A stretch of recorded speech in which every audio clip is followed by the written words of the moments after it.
Chapter 27 Noble Spirit. Maha Sampong asked the mantra why he had to fight with the demon ancestors until he was so injured. Even though there are many good things to carry with you. Mantra replied that although we have a lot of talismans with us, but still can't fight the demon ancestors because they had advanced martial arts techniques, as well as having weapons that can kill the nobles they have been practicing for thousands of years. We have only recently trained, so we cannot fight them. Maha Sampong said there was also a way to increase spiritual strength to fight the demon ancestor. But it is a matter that requires quite a high effort. If you really thought of defeating the demon ancestor, you must train your mind to reach the path of the Noble One, which must go against the current of defilements.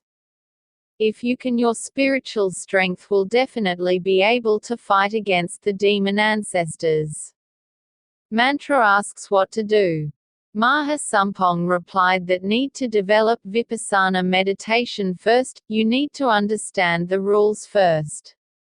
The law of nirvana is the heart that you reach purity, but human beings do not understand this in spite of everyone has the same mind. When it can increase the understanding that the pure mind is nirvana, it is considered that the realm of the noble path has begun to be understood. Human beings have three components. 1. The body that is forged from the four elements, earth, water, wind, fire, the hard part of the body. For example, bones are earth element, blood, lymph are water element. The breath that goes in and out of the body is the wind element, the warmth of the body is the fire element. 2. Soul. This part arises from the emotions, feelings, thoughts that flow through the five anus, namely eyes, ears, nose, tongue, body, and mind, or all mind. When the emotions flowed through the five anus accumulated for a long time, they created a new identity, become a soul. We try to see in our own thoughts that it's always possible, until we can't stop it, because actually the person who is thinking about it is a soul formed by the accumulation of emotions.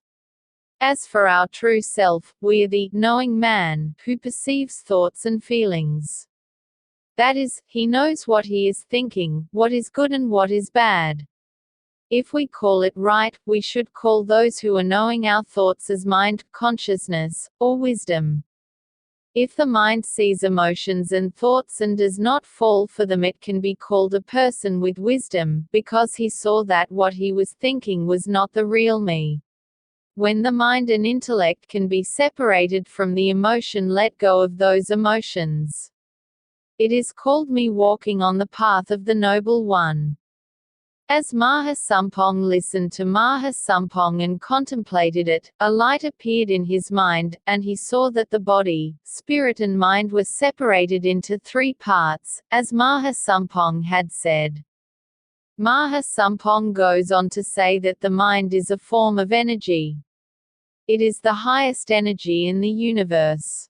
An immortal is not lost, just like the electrical energy that exists everywhere in the air and space, can appear at any time. The mind exists everywhere. Once we fully understand its rules, we will be able to use it at its highest quality. Like electricity, we can't see itself in wires. But it's there all the time. We just plug it in and we can use it. Likewise, our spiritual energy is always usable. But the ones we use today only use a fraction of it. It's because we lose our mental energy in obsessing over emotions and thoughts.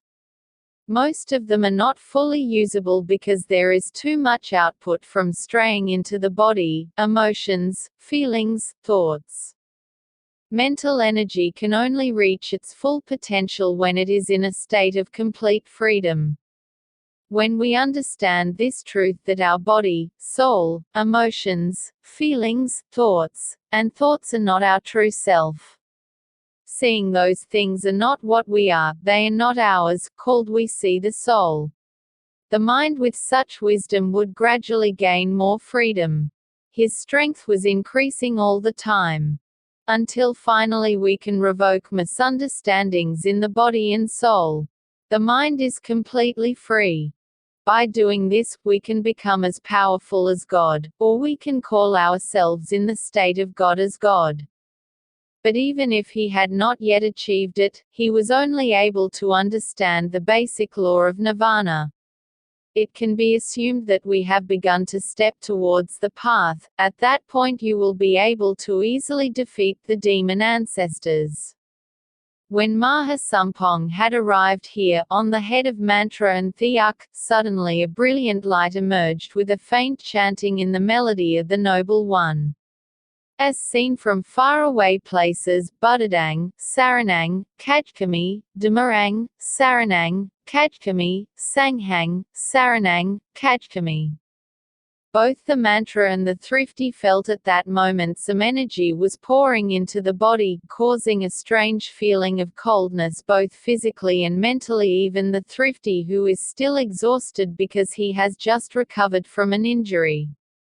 I still felt that my body had recovered from all the injuries, and also felt that he was many times stronger than before. The two of them had faintly seen the faraway path, and only had to follow the steps of the Noble One to reach its peak. Mahasampong, when he saw the light coming out of Mantra's head and save, he was shocked until he almost fainted, because he didn't think that two youngsters, less than 20 years old, were able to comprehend the path of nirvana. Seeing the path of nobles with his random Dharma lectures, he thought as he became even more jealous that he really wanted to kill these two youngsters. While we're just bookworms.